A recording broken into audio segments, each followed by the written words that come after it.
तर नमस्कार मित्रांनो, श्री जयराम शेठ भोईर शहापूर महाराष्ट्र केसरी 2026 इथे एक चांगला नंदी गटपास झालेला आहे। तर आपण विचारू दादा आपला परिचय द्या ना। माझं नाव प्रशांत संतोष उमने। तर आपल्या नंदीचं नाव काय? आमच्या बैलाचं नाव आहे मिल्का। हा कोणाच्या नावात पळतो? मिल्का मिल्का आमच्या पवन शेठ अधिकारी यांच्या मुलाच्या नावाने पळतो। तर दादा याला पायरा कुठला होता? याला पैरा वरप गावाचा सुंदर बैलाचा पैरा होता, सुंदर असा पैरा होता। दादा आपली गाडी म्हणजे कोणत्या गटात होती? आमची गाडी 24व्या गटामध्ये दुसऱ्या नंबरवर मध्ये होती। तास क्रमांक 2 मध्ये होती। 2 मध्ये होती। तर एक चांगली लढत बघायला भेटली। कसं काही नियोजन झालं दादा? नियोजन सुंदर असं झालं। आता वरपवाल्या बैलांनी पण सुंदर अशी आम्हाला साथ दिली आणि भरपूर चांगल्या दोन्ही बैल पळाले आणि आमच्या गटामध्ये 24व्या गटामध्ये भरपूर अशा गाड्या फॉल झाल्या, त्यामुळे आमच्या गाडीचा नंबर लागला आणि आमच्या पोरांचा तुम्ही जल्लोष पाहू शकता, कसा जल्लोष आहे त्यांचा। नक्कीच मित्रांनो। तर मित्रांनो तुम्ही बघू शकता एक आपला गोरगरिबांचा नंदी म्हणजे गटपात झाल्यानंतर काय आनंद असतो आणि मित्रांच्या चेहऱ्यावरती तुम्ही आनंद बघू शकता। तर आता कुठेतरी दादा गटपास करण्यासाठी एक चांगल्या ड्रायव्हरची गरज असते। कोण ड्रायव्हर होता? ड्रायव्हर आमच्या ओळखीचा होता, वरप गावाचाच होता, सुंदर असा ड्रायव्हर होता, राजा ड्रायव्हर घोटसेकर। तर दादा कसं काय सांगाल आज तुम्ही प्रेक्षकांना? नक्कीच हा मैदान जेव्हा चालू झाला, या मैदानाची सुरुवात झाली तेव्हापासून आमच्या पोरांनी भरपूर मेहनत घेतली की आपला बैल तिथे न्यायचा आणि बैलामागे भरपूर अशी मेहनत घेतली की आपला बैल कसा गटपास होईल। आमची अपेक्षा होती फक्त आपला एक बैल गटपास झाला तरी आम्ही गावामध्ये जल्लोष करू आणि आमच्या बैलाने आम्हाला ते साध्य करून दिलं। दादा या नियोजनाबद्दल सांगा ना। नियोजन असं भरपूर चांगला असं खूप असं नियोजन चांगला केलेलं आहे। नियोजन म्हणजे बोलायचं झालं तर आमच्याच गावातली पोरं सगळी मिल्खा ग्रुप मधले पोरं आणि आमचे रिक्षा चालक मालक हीच पोरं नियोजन करणार होती आणि सुंदर असं नियोजन केलेलं आहे आणि हे मैदान खूप असं मस्त भरवलेलं आहे। दादा आपले श्री जयराम शेठ भोईर यांना काय तुम्ही यांच्याबद्दल काय 2 शब्द बोलाल? जयराम शेठ भोईर यांच्याबद्दल बोलायला तेवढं कमीच आहे, कारण की एवढं चांगलं असं 3 फेऱ्याचं मैदान त्यांनी उपलब्ध करून दिलं आणि आपल्या खेडेगावातील, कारण की आपल्या इकडे 3 फेऱ्याचं मैदान खूपच कमी होतात आणि आपले बैल जास्त नावा येत नाही, त्यामुळे त्या 3 फेऱ्याचं मैदान इथे उपलब्ध करून दिलं आणि आपल्या छोट्या छोट्या बैलांना प्राधान्य दिलं, त्याबद्दल त्यांचे मनपूर्वक धन्यवाद। दादा आता सेमीचा कसं काय? सेमीचा आता आपला ज्यानुसार असे गट पळून येतील तेव्हा चिठ्ठ्या पडतील त्यानुसार सेमी आपण खेळू आणि सेमीला सुद्धा आपली गाडी चांगली सुंदर अशी पळणार आहे। मग सुंदर बद्दल काय सांगाल? सुंदर सुद्धा एक नामांकित बैल आहे, ट्रिपल हिंद केशरी बैल आहे, तो पण खूपच नामांकित असा बैल आहे आणि त्याने आम्हाला पैरा दिला, त्याबद्दल त्या मालकाचे धन्यवाद। त्या मालकाचं नाव काय? मुकेश कोरले, कुठल्या वरप गावाचे, वरपकरांचा भारत केशरी सुंदर हा बैल। दादा कुठेतरी चर्चा होत होती का हा मैदान असा किती 21 तारखेला काहीतरी भरणार आहे, 21 का 22? तर काय सांगाल ही चर्चा नक्की कोणी उठवलेली? नक्कीच एवढं काही अंदाज नाही, परंतु उद्या पण दुसरीकडे मैदान आहे त्यामुळे गाड्या कमी आल्या, पण जेवढ्या गाड्या कमी तेवढ्या शेतकऱ्याच्या बैलाला थोडं जास्त सपोर्ट मिळेल, कारण की जेवढ्या कमी गाड्या तेवढे त्या चान्सेस वाढतात आपल्या बिना नावाच्या बैलांचे। आणि धन्यवाद अशा जयराम शेठ भोईर यांना, त्यांनी आम्हाला संधी दिली, कारण की 3 फेऱ्याचं मैदान पळणं गट पास होणं म्हणजे खाऊ गोष्ट नाही, भले भले सुद्धा त्यांचे घाम पडतात। आता कित्येक नामांकित बैल आहेत ते गट पास होत नाही। दादा कुठेतरी बघतोय आता आपण हा बैलगाडी क्षेत्र एक पैशाच्या थ्रोनी आता काही लोक नजरेने बघतात, तुम्हाला काही पैऱ्याला प्रॉब्लेम आले होते का? नक्कीच बघायला गेले तर पैराच बोलला म्हणजे भरपूर असे अडथळे येतात, काही जण वायदे मागतात। आता आमच्या बैलाला सुद्धा 35,000 रुपये वायदे मागितले होते। कधी? आताच मागितले, पण आम्ही आता नाव घेऊ शकत नाही, कारण की आमच्या बैलांनी त्यांना दाखवून दिलं का आमचा बैल काय आहे, गट पास झालं म्हणजे आमच्या बैलांनी दाखवूनच दिलं का आम्ही काय करू शकतोय। नक्कीच दादा हा नंदी आपला बिंजोडला जास्त असतो का? हा नक्कीच बिनजोडला खूपच नाव गाजलेलं आहे मिल्खा याचं। तर दादा सांगा ना याची अशी खरेदी वगैरे कशी काय झाली? खरेदी याची 2023 ला झालेली होती। घेतला तेव्हा आदत होता का? हा घेतले तेव्हा आदत होता आणि 35,000 ला याची खरेदी झालेली होती। मग दादा आता त्याचे वय किती असतील? आता साधारण त्याला पूर्ण दाती झालेले 4 वर्ष झालेले। दादा याचा व्यायाम वगैरे कसं काय? व्यायाम म्हणजे याला आठवड्यातून पोहणी असते आणि आम्ही संध्याकाळी रोज त्याला फेरा देतो, म्हणजे चालत वगैरे ते व्यायाम आम्ही चालूच असतोय. याचा रेग्युलर पायरा कुठला असतो? असं रेग्युलर असा फिक्स पैरा नाही आमचा. जसं आम्हाला बैल भेटेल, दुसरा नंदी भेटतो, तसं आम्ही त्याला पैऱ्यामध्ये टाकतोय. आणि पैऱ्याचं बोलायचं झालं तर पैऱ्यामध्ये भरपूर अशा अडचणी येत असतात. दादा तुमच्या दावणीला आता किती नंदी आहेत? आता आमच्या दावणीला तब्बल 3 बैल झालेले. मग त्यातले किती नंदी पालतात? त्यामधले आता हा आमचा एकच मिल्खा राहिलेला आहे. नक्कीच दादा. तर दादा आता कुठेतरी अशी चर्चा असते का एखादा नंदी पाळायला लागला तर त्या नंदीला चांगला भाव सुद्धा येतो, तर आपल्या नंदीचा काय असं कधी मागणी आली तर तुम्ही काय सांगाल? नक्कीच दादा, मागणी तर आली 17 लाख रुपये प्राइस झाली होती, परंतु आम्हाला आनंदी द्यायचा नाही. आम्ही शेवटपर्यंत आमच्या घरीच राहणार आहे नंदी. नक्कीच दादा, कारण तुम्ही मित्रांनो बघू शकता, जे मित्रमंडळी असतात, घरची फॅमिली असतात, एखाद्या नंदीला एकदम जीव लावून त्याला तयार करतात. आता तुम्ही बघू शकता, एक 35,000चा नंदी होता, त्याची आज 17 लाख प्राइस झालेली आहे. काय सांगाल दादा? नक्कीच या नंदीने आम्हाला भरपूर असं कमवून दिलंय, एवढं नाव केलंय का तुम्ही पाहू शकता. या पोरांच्या वरूनच किती आम्हाला बैलांनी कमवून दिलंय. आमच्यासाठी पैसे नाही, पण आमच्यासाठी बैलाचं नाव आहे. आजपर्यंत दादा किती गुलाल मिळून दिले? आज पण आणखीनच सांगू शकत नाही आपण, एवढे गुलाल करून दिलेत बैलांनी. दादा कुठेतरी असे तुमचे मित्रमंडळी असतील, वेगवेगळे ग्रुप असतात नंदींचे, तुम्हाला कोणत्या ग्रुपनी जास्त सहाय्य केलं? पहा, सरलांबे गावातील झाले आणि मुलगाव, या दोन्ही गावातून भरपूर असं सहकार्य मिळाले आमच्या बैलाला. आणि आमच्या गावाच्या शेजारी सुद्धा असलेले गाव, ते सुद्धा आमच्या बैलावर भरपूर असे प्रेम करीत असतात. दादा आता तुमचा गट लागला, गटाला टॉपचे पैरे सुद्धा असतील दुसरे, तुम्हाला लढत देण्यासाठी तरी कोणते नंदी होते? आम्हाला असे एवढे काही आम्ही नामांकित बैल बघितली नाही, परंतु आम्हाला आता सेमीला नक्कीच लढत पाहायला मिळेल. आणि आमचा बैल सगळ्या चांगल्या नंदींना सांगून देईल का मिल्खा काय आहे. तर दादा आता पुढचं रान खूप मोठं आहे, कारण तुम्ही बघितले भरपूर नामांकित नंदी आहेत, ते गटपात झालेले आहेत. एक तुम्हाला एक आव्हान आहे, काय सांगाल? नक्कीच आव्हान मोठं आहे, परंतु आपण लहान आणि मोठं होतोय, आपण एकदा टॉपचे जाणार नाही. आपण छोटी छोटी पावलं टाकत चालू आहे आणि आपला बैल दाखवून देईल आता सेमीला काय आहे मिल्खा. चला दादा, तुम्हाला सेमीसाठी बेस्ट ऑफ लक, नंतर फायनल साठी द्यायला येतो. धन्यवाद. तुम्ही मित्रांनो नंदी बघू शकता, मित्रांनो तुम्ही बघू शकता आपला तिथला मिल्खा, त्यांच्या जोडीला जो सुंदर पालाला, त्याची आपण एकाच व्हिडिओ मध्ये मुलाखत घेण्याचा प्रयत्न करू.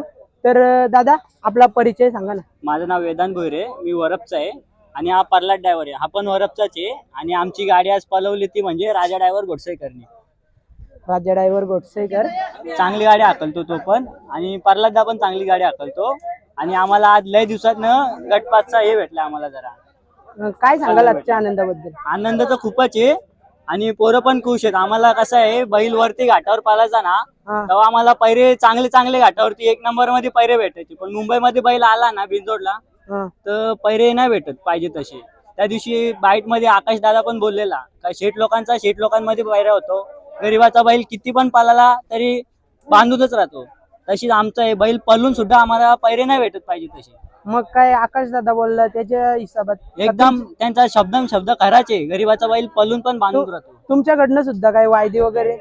नाही, आम्ही आतापर्यंत कोणाची वायदी घेतली नाही. घाटावरती पण बैल पालायचा, बैल चांगला पळतो. पण लोक इकडे पण असं आहे ना, घाटावर पालायचा बोललो ना आता, ते लोक पण वायदी बोलतात डायरेक्ट. नाही, तुम्हाला काय वायदी वगैरे मागितलेली का? वायदी मागितलेली, पण आम्ही मग विचारच सोडला. आणि पैरा होता आम्हाला एक, तो पैरा पण ऐन टायमावर कॅन्सल झाला आमचा. मग उमेश भाऊंना फोन केला मी, तर भाऊ असं झालंय, पैरा कॅन्सल झालाय, माझी पावती नका टाकू. तर त्यांनी एका फोनवरती मला मिल्खा पैरा करून दिला. तर काय सांगाल, हा नियोजन कोणी करून दिलं? हा नियोजन उमेश भाऊ होते, प्रल्हाद दादा होते आमचे वरपचे, मी स्वतः होतो आणि पवन भाऊ होते आणि राजा ड्रायव्हर, तसे आमचे वरपचे पोरं होते. तर दादा याचा रोजचं नियोजन कोण करतो? रोजचे नियोजन आहेत, पोरं करतात, मी करतो आणि मालक पण करतात नियोजन. धडपड चालूच असते आमची गुलालासाठी, पण आम्हाला पैरे देत नाही.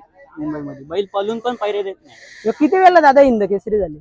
बैल हा भारत केसरी झाला 2023ला, 3रा नंबर केला. आणि महाराष्ट्र केसरी नागठाण्याला पण नंबर केला, 1 नंबर. आणि 3 वेळा महाराष्ट्र केसरी पण झाले. घाटावरती चांगला पळाला बैल, चेअरमॅन केसरी बी झालेला. तर दादा नक्कीच, दादा याची खरेदी वगैरे सांगा ना. खरेदी आमची बारक्यान बारकीच खरेदी आहे, पण आम्हाला मागण्याला मोठे मोठे येऊन गेले. तरी कितीची गेली ती? 35 लाखाची मागणी आली ती आम्हाला एकाकडनं, पण मालकाची इच्छा होती का बैल नाही द्यायचा. बैला सगळ्यांचा जीव आहे, आमच्या गावातल्यांचा सगळ्यांचा जीव आहे, म्हणजे कसं गावाचं नाव त्यांनी वरती घेऊन गेलाय कल्याणमध्ये. मग दादा आपल्या आजच्या आयोजनाबद्दल काय सांगाल? आयोजन आणि नियोजन एकदम सुंदर होता आणि मैदान पण एकदम चांगला मैदान आहे.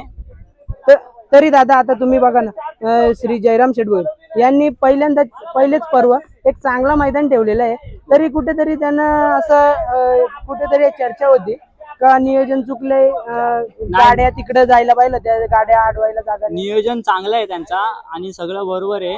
थोडं पुढं थांबायला जरा हे आहे, जरा पुढं थांबायला जरा ते दगड वगैरे थोडीशी माती वगैरे टाकली अशी बरं झालं असतं. दादा तेही पहिल्यांदाच ठेवले. हा ते म्हणजे कसं एवढं नॉलेज नाही, पण केलंय नियोजन चांगलं केलंय. गरीबाचे गाडा म्हणजे गाडा मालक आहेत त्यांना पण पालायची संधी भेटली इकडं, म्हणजे खूप छान असं नियोजन केलं. आता इकडूनची बैल आहेत, त्यांना शक्य नाही होत म्हणजे लांब जाण्याला घाटावर वगैरे जायला, पण केलंय त्यांनी नियोजन चांगलं. दादा कुठेतरी हा मैदानाची चर्चा खूप लोकांपर्यंत आधीच पोहोचलेली, पण त्यांना जुने गाडा मालक आहे त्यांनी येऊन सहाय्य करणं कर्तव्य होतं त्यांचं. जुना गाडा मालक म्हणजे आता जे नामांकित बैल आहेत ते तर सर्व आलेत आहेत. काही काहींची बैल 3 फेऱ्याला नाही पलवत, त्याच्यामुळे कोण नाही आलं, पण जे जे नामांकित बैल आहेत तेवढी सगळे आलेले आहेत तिथं. दादा मैदानाच्या आधी बोललो. मैदानाच्या आधी आता इकडूनची जी भिवंडीची कमिटी आहे, भिवंडी झाली, शहापूर म्हणजे भिवंडी मध्ये झाला, तर या कमिटीने त्यांना थोडाफार सहभाग करायला पाहिजे होता. दादा बरोबर. दादा आता तुम्ही बघा ना, एवढे मैदान होतात, पण ते म्हणाले आम्ही कोणाकडनं सुद्धा 1 रुपया सुद्धा घेतलेला नाही, स्वबळावरती ठेवलेलं आहे.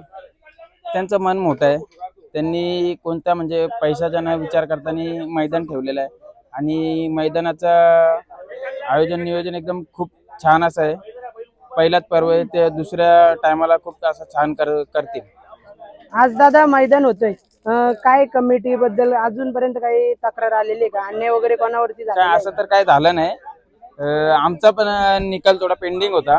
आम्ही तिथे गेलो का भाऊ अशाला असं आहे, लगेच आम्हाला 2 मिनिटात म्हणजे 2 मिनिटातच आम्हाला निकाल देऊन मोकळा झालो. दादा आपल्या सेमी बद्दल काय सांगाल, काय अंदाज लावता? सेमी म्हणजे या बैलाची कारकिर्दी लय मोठी आहे. यो बैल असा होता ना की कधी कधी गटाला पण गाड्या नव्हत्या झुकत, असं म्हणजे त्यांनी कारकिर्दी अशी करून ठेवलेली. भारत केसरी झाला, नागठाण्याचा केसरी झाला, परत महाराष्ट्र केसरी, जुना बैल पोला मैदान झाला तिथं हिंद केसरी झालाय.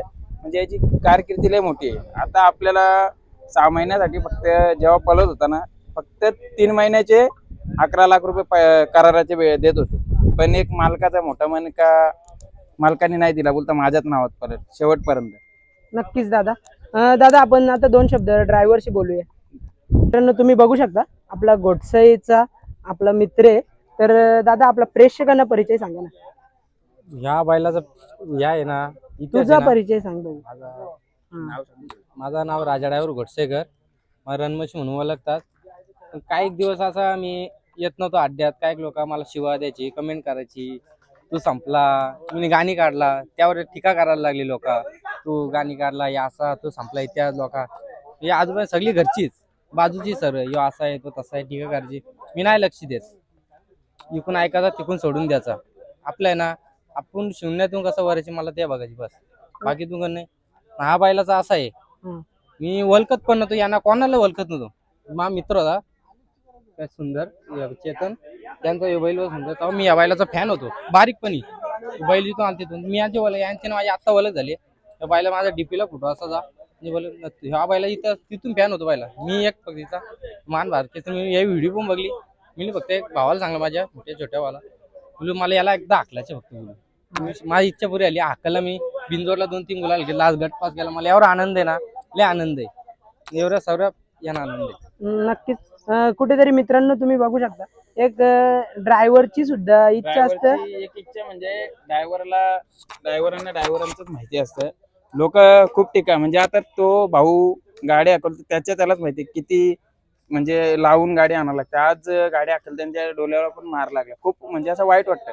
स्वतः आता मी पण ड्रायव्हर आहे, पण लोक नावं ठेवायला जाम आहे. आता त्यांनी गाणी काढला असेल, माणूस आपलं नाव कसं वरती जाईल आता राजा ड्रायव्हर म्हणजे गाणी एकदम भारी आहे. कधी कधी आम्ही त्या गाणी घेऊन आम्ही स्वतः गाणी टाकतो, कारण की त्यांनी गाणी पण छान काढले. पण नावं टीका नका करू, एकदा स्वतः बसून बघा आणि मग काड्या करा. नक्कीच दादा. आता भावांनो मित्रांनो तुम्हाला सांगतो, तर आता प्रत्येक मुलाचं एक क्षेत्र वेगळं असतं आणि कोणतंही क्षेत्र असं साधं नाहीये. प्रत्येक क्षेत्रात रिक्स असते आणि आताची तुम्ही पिढी बघू शकता, कारण कुठे एवढी कमाई वगैरे काही राहिलं नाही, तर एक जीवाची बाजी लावून एखादा मुलगा पोट भरत असेल तर त्याला अशा वाईट कमेंट नका करू. तो त्याचा रक्त आटवतो मैदानात येऊन. काय सांगशील? मला एकच बोलायचे, मी माझं क्षेत्र मला नाव करायचे, तुम्ही मला फक्त शिवा नका देऊ, टीका नका या नका करू, बस मला बाकी काहीच बोलायचं नाही. मागं तुम्ही जवळचे नाही, लांबची पण नाही, आजूबाजूची जन सगळी काय खा प्याला तेवढीच आवाज देतील, मजा करतील. जरा तुम्ही खाला प्यायला नका आलो, मला कोण नाही विचारणार. या क्षेत्रात असं आहे, जसं बैल तुमचा